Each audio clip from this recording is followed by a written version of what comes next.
My greedy mother-in-law demanded an extra $5,000 for shopping. When I refused, she hit me hard with a baseball bat.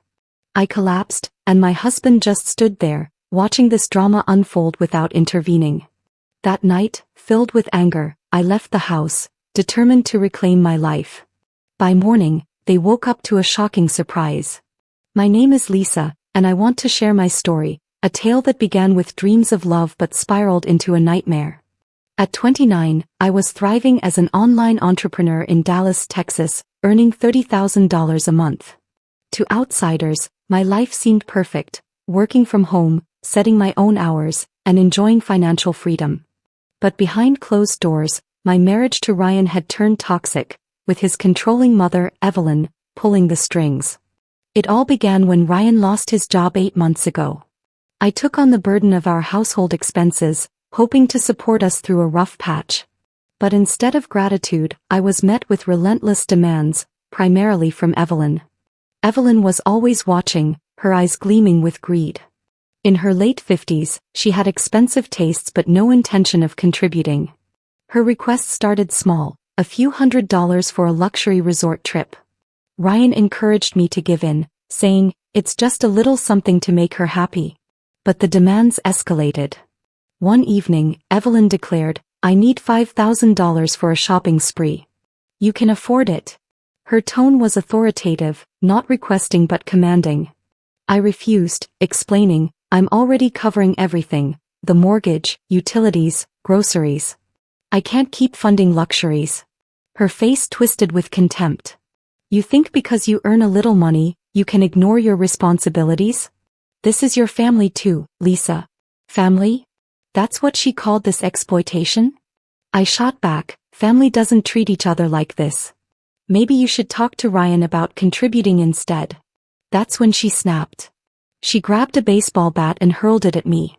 Pain exploded across my face as I stumbled back, clutching my cheek. Tears filled my eyes, not just from the physical pain but from the deeper hurt of betrayal. Ryan stood there, frozen, watching his mother attack me. I realized I was truly alone. That night, I packed my bags and left. I drove to my parents' house, tears streaming down my face. But amidst the pain, a fire ignited within me, a desire for revenge. In the days that followed, I resolved to file for divorce. I was done being treated like a bank account instead of a partner. My lawyer advised me to protect my assets and gather financial evidence. I planned my next move carefully, knowing I had to regain control of my life.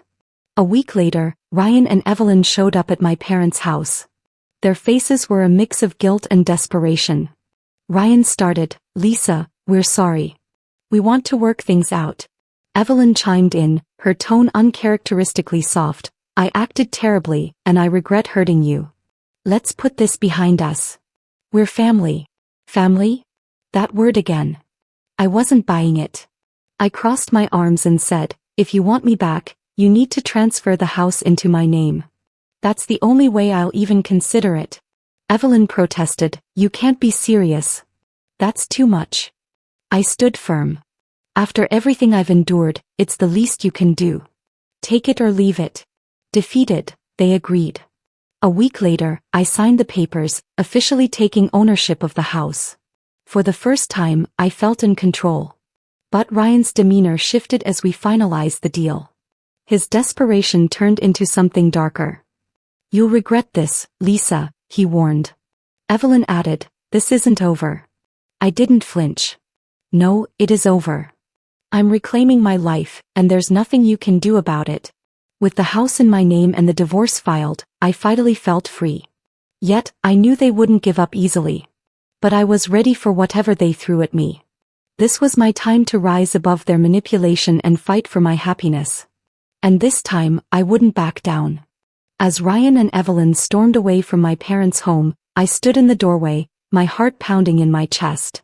Their threats echoed in my mind, but I knew I couldn't let fear control me anymore. I had fought too hard to regain my independence to let them drag me back into their toxic web. Over the next few weeks, I focused on rebuilding my life. I dove back into my business with renewed energy, determined to grow it even further and secure my financial stability. I also reached out to a counselor to help process the emotional scars left by Ryan and Evelyn's manipulation. For the first time in years, I felt a glimmer of peace. But just as I began to feel like I was moving on, trouble came knocking again, this time in the form of a court summons.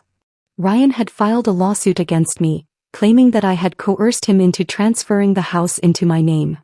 I sat in my lawyer's office, staring at the paperwork in disbelief. "He's really trying to turn this around on me," I said, my voice shaking with frustration. My lawyer, a calm and confident woman named Amanda, leaned forward. "Lisa, don't worry. We have a strong case. You didn't coerce anyone, and we have the signed documents to prove it. This is just a desperate attempt to intimidate you." Still, the thought of facing Ryan and Evelyn in court filled me with dread. I knew this battle wasn't just about the house, it was about their need to control me and their refusal to accept that I had broken free. The day of the hearing arrived, and as I walked into the courtroom, I felt a wave of anxiety wash over me. Ryan and Evelyn sat across the room, their faces twisted with anger and determination. But I reminded myself of all the nights I had spent planning my escape, all the tears I had shed, and all the strength I had found within myself. Ryan's lawyer presented his case, painting me as a manipulative woman who had taken advantage of Ryan's emotional vulnerability. But Amanda was prepared. She presented the evidence of the abuse I had endured, including photos of the bruises Evelyn had inflicted and text messages that revealed their constant financial demands. When it was my turn to speak, I took a deep breath and looked directly at the judge. "Your Honor, I didn't coerce anyone. I simply took a stand for myself after years of being mistreated. I worked hard for everything I have, and I refused to let them take advantage of me any longer." As I spoke, I noticed Ryan shifting uncomfortably in his seat. Evelyn, however, glared at me with unbridled hatred. After hours of testimony and evidence, the judge ruled in my favor. The house was legally mine, and Ryan's lawsuit was dismissed. Moving forward. Walking out of the courthouse, I felt a weight lift off my shoulders. Ryan and Evelyn had tried to break me, but I had proven to them, and to myself, that I was stronger than they ever imagined. In the weeks that followed, I focused on building a new chapter of my life. I renovated the house, turning it into a space that felt like my own sanctuary. I also started sharing my story online, hoping to inspire other women to stand up for themselves and reclaim their power. One day, as I was working in my newly decorated home office, I received a message from an unfamiliar number. It was Ryan. "I know I messed up," the message read. "I don't expect forgiveness, but I hope you're doing well." I stared at the message for a long moment before deleting it. I had nothing left to say to him. For the first time in years, I felt free. Free to live my life on my terms, free to chase my dreams without anyone holding me back, and free to be the strong, independent woman I had always been meant to be. Months passed, and life took on a rhythm I hadn't experienced in years, peaceful, fulfilling, and mine. The house, once a symbol of control and manipulation, now stood as a beacon of my independence. With each stroke of paint and piece of furniture, I made it my own. The online community I had built began to flourish as I shared my story and the lessons I had learned. Women from all walks of life reached out, sharing their own struggles and triumphs. It was humbling and empowering to see how my journey resonated with others. One day, as I walked through my sunlit kitchen, the same place where my mother's slap had once echoed, I realized how far I had come. My life wasn't perfect, but it was authentic, and for that, I was grateful. I learned that sometimes, the greatest acts of courage are the ones we take for ourselves. Breaking free from toxic relationships, standing up for what's right, and choosing our own happiness aren't just acts of rebellion, they're acts of self-love. I smiled to myself, knowing that the scars from my past no longer defined me. Instead, they served as a reminder of my resilience and strength. If Lisa's story inspired you, remember that you, too, have the power to reclaim your life. Your happiness and independence matter, and it's never too late to stand up for yourself. Speech balloon comment below, what part of Lisa's journey resonated with you the most? Let us know your thoughts, we'd love to hear from you. Television don't stop here. Watch our next video, for another empowering story that will leave you amazed.